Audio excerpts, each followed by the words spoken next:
আপনি কি একদিনের জন্য প্রকৃতির সান্নিধ্য উপভোগ করতে চান? তাহলে পৌঁছে যেতে পারেন ঘাটশিলা।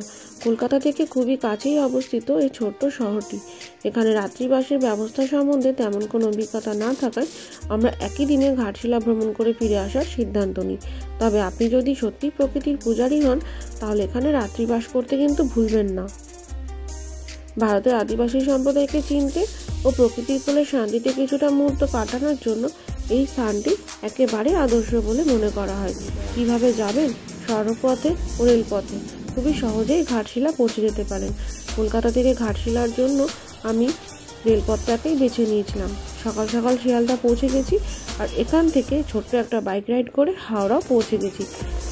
এবার সেখান থেকে আমি 6:55 ইস্পাত এক্সপ্রেস চেপে ঘাটশিলার জন্য রওনা হব। বাইক রাইড করে কিছুক্ষণের মধ্যে পৌঁছে গেলাম হাওড়া স্টেশন। আর স্টেশনে পৌঁছে দেখি ইস্পাত এক্সপ্রেস হাওড়া স্টেশনে দিয়ে দিয়েছে 20 নম্বর প্ল্যাটফর্মে। ঝটপট করে আমি আর আমার বোন ট্রেনে উঠে পড়লাম আর ট্রেনটা ছেড়ে দিল হাওড়া স্টেশন থেকে ঘাটশিলার জন্য। হাওড়া থেকে ঘাটশিলার ট্রেনের সময়বিধি অনুযায়ী আরও 2টি ট্রেন ছাড়ে, যেটার লিস্ট আমি আপনাদের স্ক্রিনে শেয়ার করে দিলাম। ট্রেনে বসে কিছুটা জিরিয়ে নিতেই বোন বলল, চলো টিফিনটা সেরে নিই। তো সেখানে আমাদের টিফিনে ছিল বাড়ি থেকে আনা 2টি বিস্কুট আর বোনের বানানো চাউমিন। তো যথাযথ টাইমে আমরা চাউমিনটা দিয়ে ব্রেকফাস্ট সেরে নিই আর একটু ঘুম দিয়ে নিই। ঘুম থেকে উঠে দেখি চাকুলিয়া স্টেশন ক্রস করছে আর এই কিছুক্ষণের মধ্যেই পৌঁছে গেলাম ঘাটশিলা স্টেশন।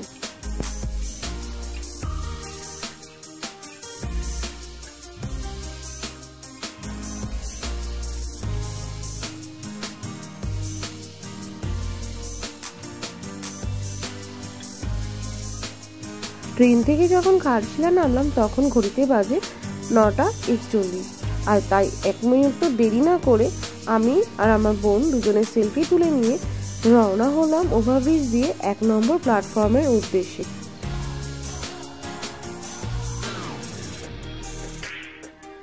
1 নম্বর প্ল্যাটফর্ম থেকে বাইরে বেরোলেই দেখতে পাবেন অটো স্ট্যান্ড আর শেয়ার কারের ব্যবস্থা রয়েছে, যেটার মাধ্যমে আপনি গোটা ঘাটশিলা ঘুরে দেখতে পাবেন।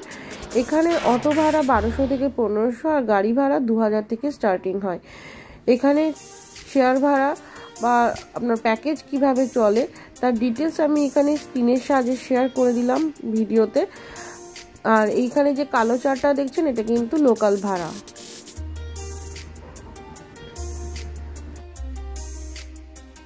অটো বা শেয়ার কার যাই করুন না কেন প্যাকেজের ওপর কিন্তু দরদাম করলে একটু কিছু ডিসকাউন্ট পেতে পারেন।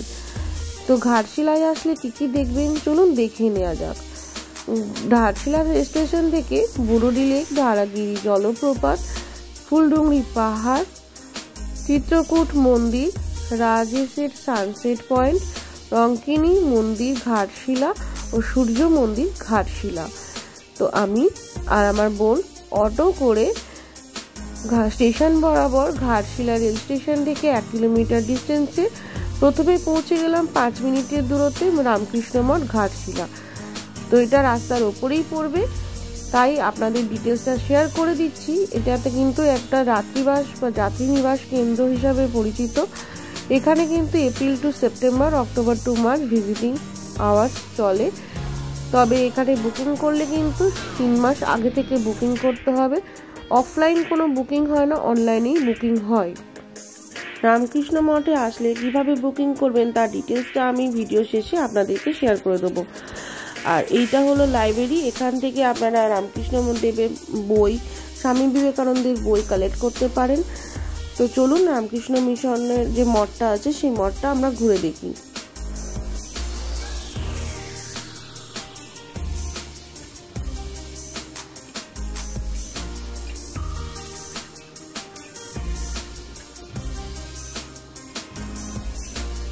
এখানে খাবার সম্বন্ধে বলে দিই, এখানে কিন্তু 3 টাইমস খাবার পাওয়া যায়।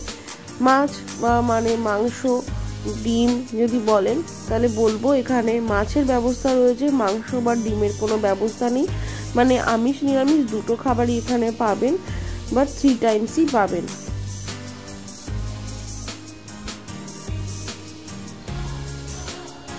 এই দিকটা হচ্ছে খাবার জলের এরিয়া, এখান থেকেই জল খেতে পারবেন বা জল সংগ্রহ করতে পারবেন।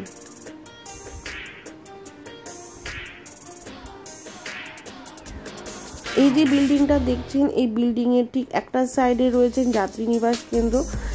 এইটা হচ্ছে যাত্রী নিবাস কেন্দ্র সারদা নিবাস।